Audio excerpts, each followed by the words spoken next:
านข้าวซอยอยู่บ้านโป่งปากควายตอนเดี๋ยวเท้าเดี๋ยวมีใบอยู่ข้าวซอยอันเดียวกันนั่นน่ะทำงานในหนึ่งกึ่งโลนั่น30 บาท30 บาทเลยกึ่งโลนรู้พี่ก็เขาว่ามาในอะไรกินเจ๊หนังนั้นนะ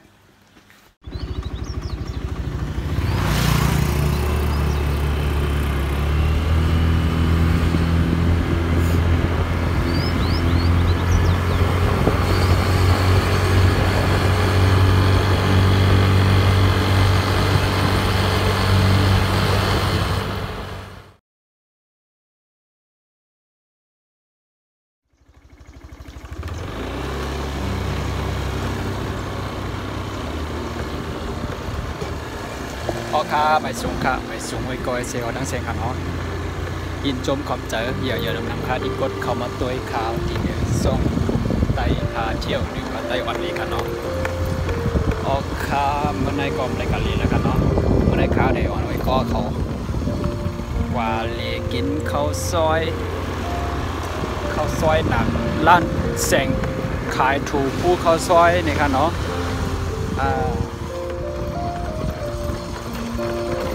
มันมีไก่ละขาดอดไว้ก็ของวัดด้วยข้าวซอยหนักไร้ขาเมืองไทยก็มีแสงข้าวซอยร้านข้าวซอยไต้ในค่ะเนาะมีในวันในกุ้ยร้านข้าวซอยไต้ข้าวซอยหนักไร้ขาในค่ะเนาะร้านข้าวซอยหนักไร้ขามีกันหลายขนาดเนี่ยมีราคาเนี่ยใจค่ะเนาะมีเมืองไทยมีอยู่ตีวันปังควายวันโป่งบางควาย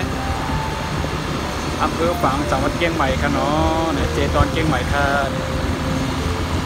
พาเดี๋ยวไปก็เขาว่ามีดับคอซอย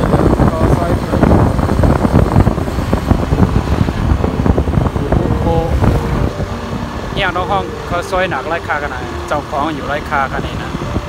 จัดตีมันอยู่ไรค่าระดับมันมาอยู่เมืองไทยถึงหนาจะมีเฮิร์ตมีเย่มาผุยแสงนะเนาะกำขาเดี๋ยวให้กองของตัวว่าแสงมันมีที่ไหนกันเนาะกำขาปิ่นหน้ากองกันเนาะ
หวานๆค่ะนี่ก็ได้มากินข้าวซอยเหมือนกันกำลังถ่ายเนี่ยเดี๋ยวลง YouTube เนี่ยเจ้าว่าลอยเรื่องกดแชร์บัตรนี่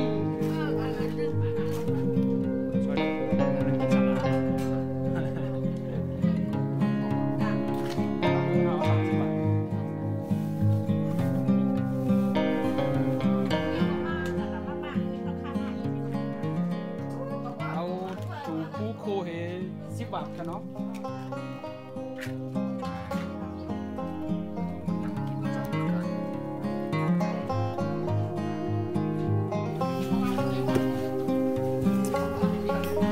ใจการแล้วครับได้การเราปิดเป็นหมดอ่ะมันยาวเนี่ยพูดเลยแต่ว่าเมขาได้ปิดตั้งกลางค่ำกลางไหนเอาอยู่อ๋อ30-40 โคเนาะได้นั่นเอาวะ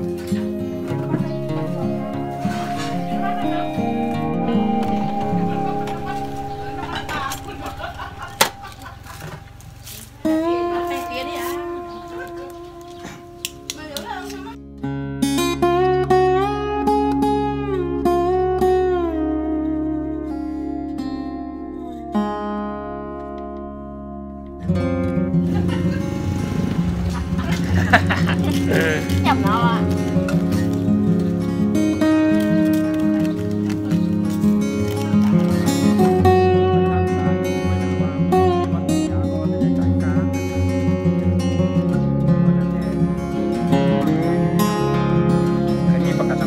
รักษาตามประกันสังคมเลยนะครับ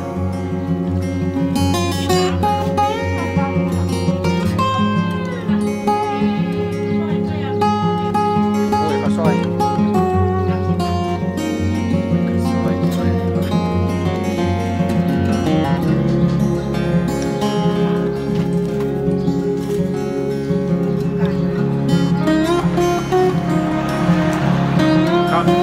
เอาคำมาซื้อรถมันคำว่าซื้อเก่าเงินมันลอยอยู่สิบมือ2 คนมันไป130คำว่าผมบอกค่าชื่อเลย3 คน100กันได้หน่อยเนาะ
เพราะว่าอ้อยกอเขาเล็ก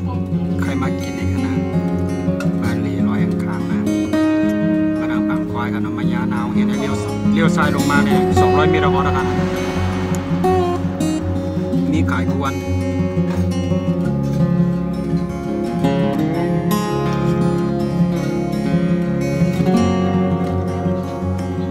เขาสวยใจต้นตำรับไร้ค่าเหมือนที่ไร้ค่านี่ดิ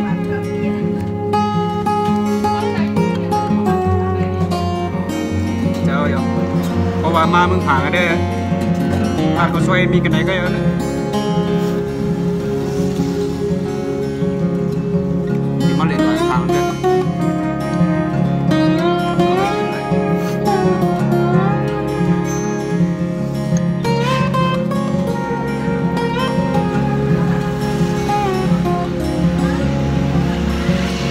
ว่ากินกลางไรเจ้าไรแก้มอะไรกัดกันลูกวันไปกันเลย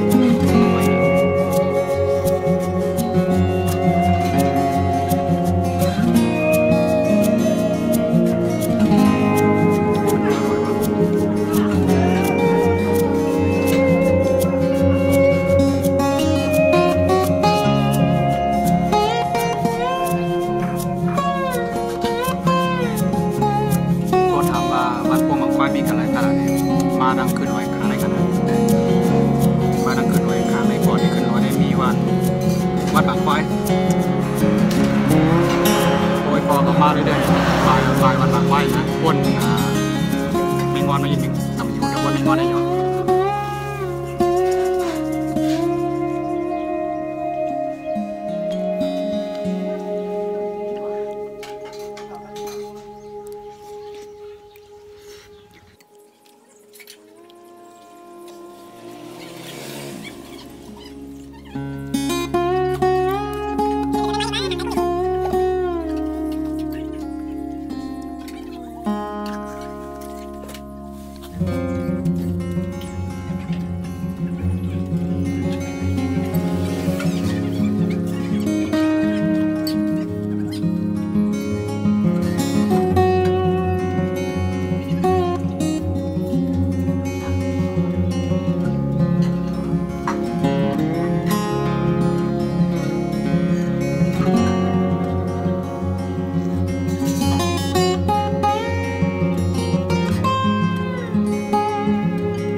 คันนั้น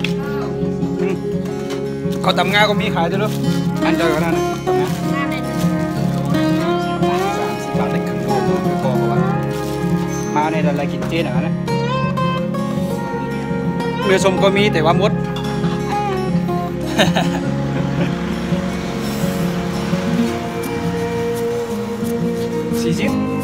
ก็รอบ40กินไก่อิ่มนะเก่งใหม่ก็กิน40ในเล็กครึ่งแล้วเนาะไป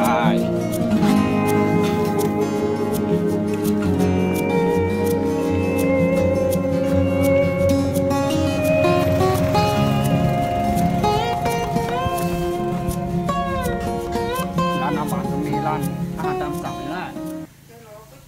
อ๋อร้านก๋วยเตี๋ยวร้านถูผู้อุ่นถูผู้กับอย่างข้างบนผู้อุ่นนั้นนี่ก็มีน่ะอ๋อข้าวซอยสีแกตก็มีโอ้โอ้ยบอกเขามาในแดนที่มาเรียนอะไรครั้งหรือว่ามาเมืองถังนะกายกับกายมาแบกกินเลยตัดเขาใต้อะไรครับจะไม่นะมาละ